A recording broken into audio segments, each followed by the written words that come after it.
You know, when I talk about swerving, I oftentimes do it for the better, but there are sometimes, I mean, I don't doubt there are moments when it's not as great as we get into, well, not into yet, but that Cult, and then switch the other two things. That's how I remember those settings. But, well, I'll try to remember that as we move on, because boy, oh boy, I'm not doing any big swerves. It's basically things while I'm doing things in development, and immediately we get absolutely...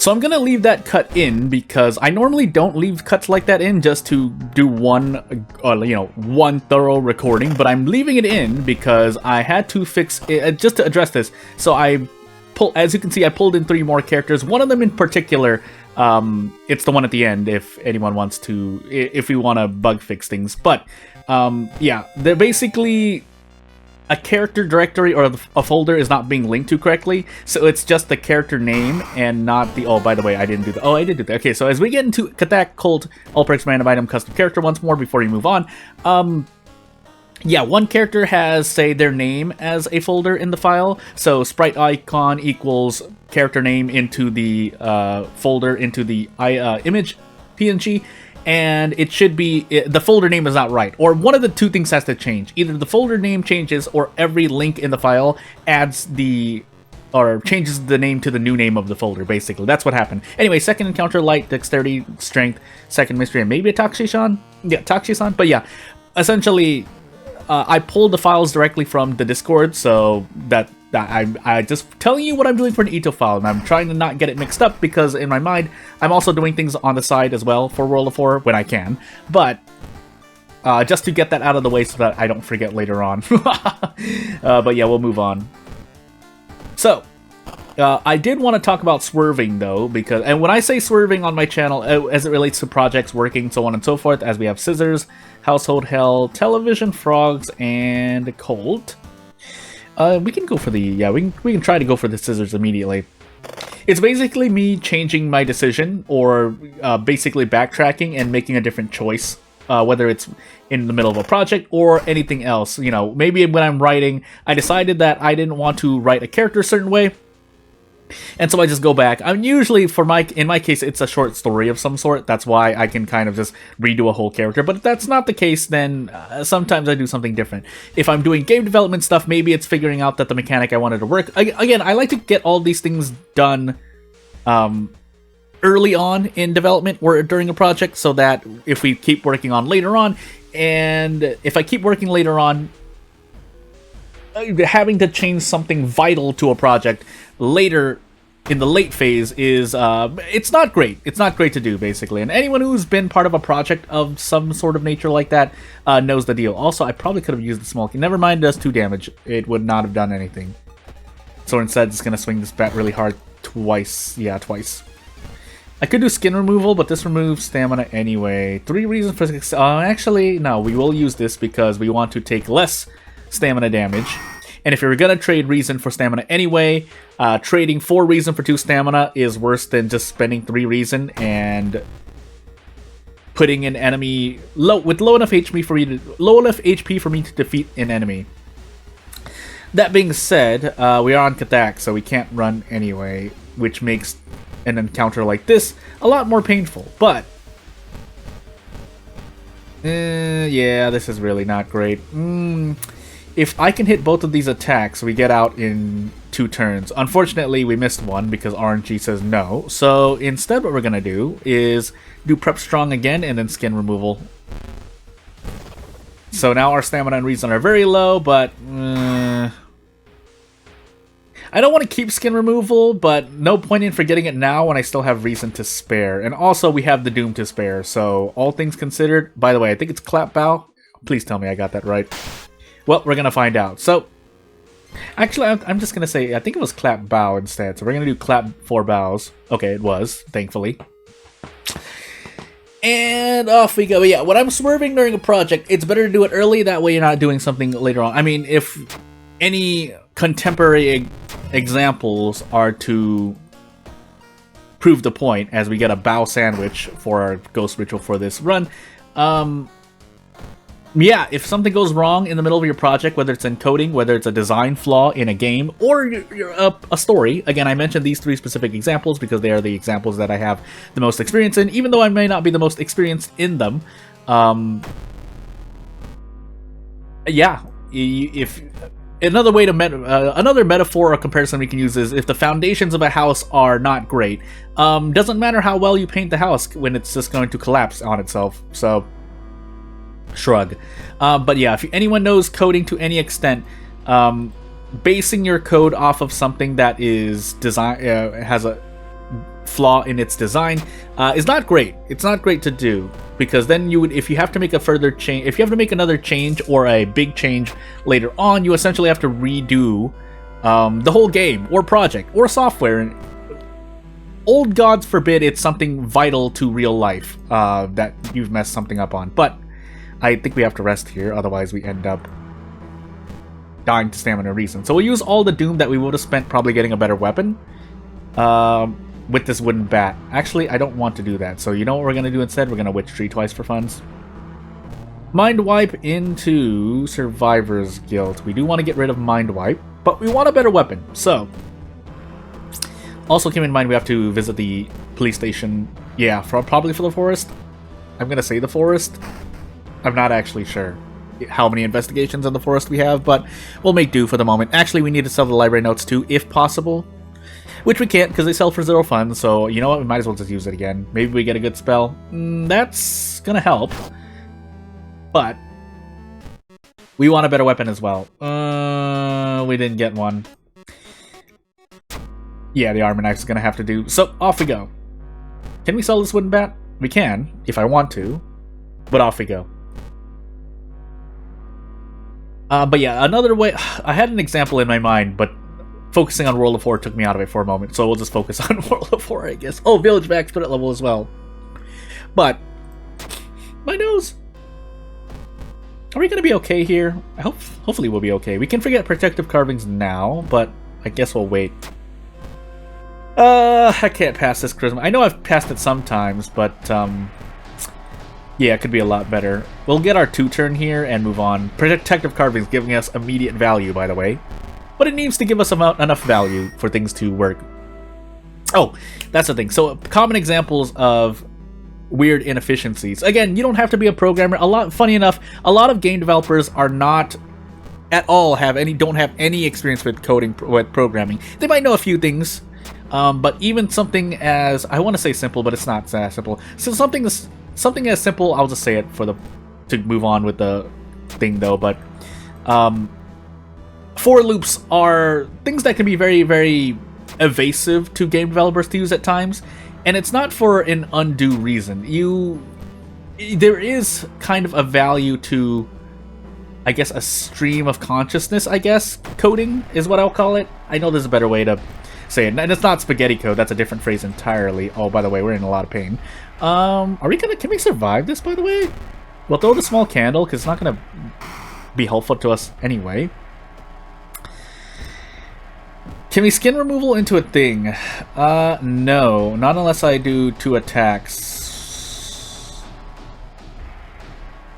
Gonna have to take the gamble. We can't really take much more damage anyway. Well, actually, we can. I didn't want to forget skin removal just in case, but we'll have to do. Otherwise, we'd have to gamble on 70%. But we can survive 1 attack. Can we fit an attack in the meanwhile? We can. 70% though. Either way, we're going to take -2 all damage at worst. Unless we just miss both of these attacks. Let's find out. 30% to 30%? Okay, I was about to say. And then we do Desperate Prep Strong. That way we don't have to gamble on a turn in which we lose the run. Calculation. But basically, if you are... How to say it without using programming terms? The more accurate term is if you're iterating over something over and over again, you should use a for loop. But oftentimes this isn't the case. A more, not sophisticated example, but a more specific example, I guess, is the best case I can use. Oh my goodness, pain, by the way. Yeah, a more specific example is, say you are, even if you're trying to proc something 10 times in a row, which is a very small number, but you get the point. If you're trying to proc something a certain number of times, even if you're going to be only doing it like 3 times or 4 times, if you might use that same function again somewhere in your game or software, you might as well put it in a for loop. That way, later on, if you say, oh, maybe I want to do it 12 times, or I want to do it a determinate number of times that I don't know, so you can just toss that number into, say, a variable called x, and say, okay, I'm going to use this for loop so I can do something X amount of times, whether I'm proccing something, whether I am adding something to a number, or basically increasing a value. Oh my goodness, nice 12 roll, by the way. We wanted that, but so we can skip the boss fight, but you get the point. This is a very specific example. Oh, the specific example I'm talking of in particular, was that because of... I don't know what that was required, but if there was a status or perk required for that. But anywho, we'll take it. Yeah, a very specific example is that I once had an RPG character where in battle, she would proc something based on the amount of gold you had. So, if you want to proc something with a low percent chance, in this case we'll say it's 1%. The specific example was less than that, but you get the point here, what I'm trying to make. And so I use an event in battle to determine this, and I essentially have the game iterate over the number of the amount of gold you have divided by a number, because I didn't want you to go too crazy. Basically, it was proportional to the amount of gold you had, so your gold divided by, say, 10. And then I had something proc, whether it's an attack up, whether it's extra attacks on a skill, so on and so forth. So you would just iterate that rather than saying, okay, I just only want to do it maybe 3 times. Even if you're, like I said, even if you want to do something 3 times, you might as well iterate over it. These are the kinds of things where I'm saying, where if you go in and it was not, say this was only for 1 battle, okay, maybe that would pass, but if you're using it in more than 1 battle, then you have to go into every single battle. If you did not make, say in the case of an RPG Maker game, a common event, which you probably should, if you're doing something more than just, say, even twice, make a common event for it, because you never know when you'll use it somewhere else. And the moment you decide to use something that you thought you were going to only use once somewhere else, you might as well have some kind of function or event for it. I call it more function, but it depends on what coding language you're using. In the case of RPG Maker, nice 10 roll, by the way, game. In the case of RPG Maker, these are called common events, so the name should pretty much say what it is. But for those who don't know, common events are essentially a place where you can do things, and you can just call this common event whenever you want to do things. Even if something as simple as, say, I want to set a variable X. I want to set variable X to 27. And so what happens there is that every time you want to make a variable X the number 27, you would call this common event instead of saying, okay, in this place here on my game, I want to make X equal to 27. Oh, but I want to do it here too. Oh, and I want to do it to here too. If you're having thoughts similar to this, you should just use common events, or make in a more generalized term, you make a function or make a tool of some sort that will allow you to just do that every time without having to change it. This is also nice in the case in which you want to change something, something very simple. But again, I said this one variable X would be 27, but say that's something that you have to do 100 things in this one thing. Well, now if you change like 12 of those 100 things in 7 different places, you might as well just created one place and changed those 12 things there. That way it changes more. The overall work you have to do is lowered, basically. I hope I get this point across. This is something very simple that most people will run into at 99.9% of the time, but it's very important to keep this fact in mind. And again, I'm not some amazing programmer. I don't have a lot of professional experience. In fact, I don't have any professional experience in that regard, aside from, game dev stuff. But that's relative to people who deserve the title of programmer. Yeah, I have less work than them. But these concepts should be something that any game developer at least learns quickly, if nothing else, because if you don't implement these, I guess, coding practices, bad things can happen. And these things add up over time. In fact, again, if there are 100 times in which you do something, and then there are ways to kind of like, not conflate, but to make your life easier as well. Things that can be similar can be instead made a common event in the case of RPG Maker. Another example is, say you're just adding something to something else. And I'm being vague here because that concept can be made into a common event in which you say, okay, this something, the former something, can be called this, and the other latter something can be called this, and so you just make an event in which these two things can be anything you want them to be, but basically wherever you use this common event, you just tell it to deal with these two things and move in. Again, I'm being very vague here and it's not making as much sense. Also, I'm trying to survive in World of War because we're in a last mystery and I forgot my second encounter. But, did I really go... how many investigations was that? I'm going crazy. It'd make more sense when I say you pass in things to this event. So say you have a moment in your game, we'll try to be more specific as I autopilot through here, but there's a point in the game in which you are, again, assigning a variable x to 27, but there's another place in which you're assigning a variable y to 15. What you might consider doing instead is making an event where you can pass, say, whatever variable you want into the event, but then spit out whatever number you need. That way, these two things, even though they do two kind of different things, but they're a little similar. Actually was the Time Warper. That was my second encounter. I remember because I was like, I went into a fight and then I went to Time Warper and I got sad. But you're using the same event for as many things as possible. Now, you want to be clear and concise in what you're doing in these common events here and there as we nearly die to stamina.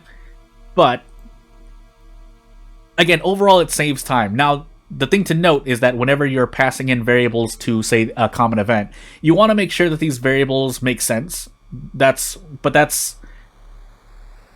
bug that's easier to fix than, say, I need to fix 7 different instances of me setting a variable to a number, basically. But anywho, as we finish that off, these are, again, just to mention here for the last 20-30 seconds, these decisions are things I already have in mind, but these are the kinds of degrees of problems that I'm having right now in which I have to swerve away because I'm deciding whether or not I want to make something, try to make something simpler for myself, and if it is actually something simple, because you only have, well, I say you only have so many common events. You can give yourself more common events in RPG Maker, but then that can result in weird conflictions on a very small chance. So I'm deciding whether or not I actually need them. But for a very small game, usually I don't need to, in this case Little Kitten, but any other RPG Maker game or game in general that I make, I need to think about whether or not the changes I'm making are going to make sense later on. But again, maybe if I add something myself later on as well, that can interfere with things I'm deciding. So overall, I just need to get work done. But yeah, without further ado, not going to take up much more of your time. If you want to support me, you know what to do. Otherwise, thank you for watching. I'll see you later. Bye!